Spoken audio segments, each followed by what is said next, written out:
सुतला मैया के जगाई कैसे, बिना कैले दर्शनवा घरवा जाई कैसे, बिना कैले दर्शनवा घरवा जाई कैसे। सुतल मैया के जगाई कैसे, बिना कैले दर्शनवा घरवा जाई कैसे।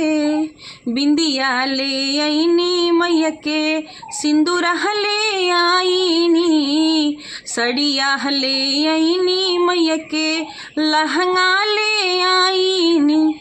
सुतल मैया के पिन्हाई कैसे, सुतल मैया के पिन्हाई कैसे, बिना कैले दर्शनवा घरवा जाई कैसे, बिना कैले दर्शनवा घरवा जाई कैसे।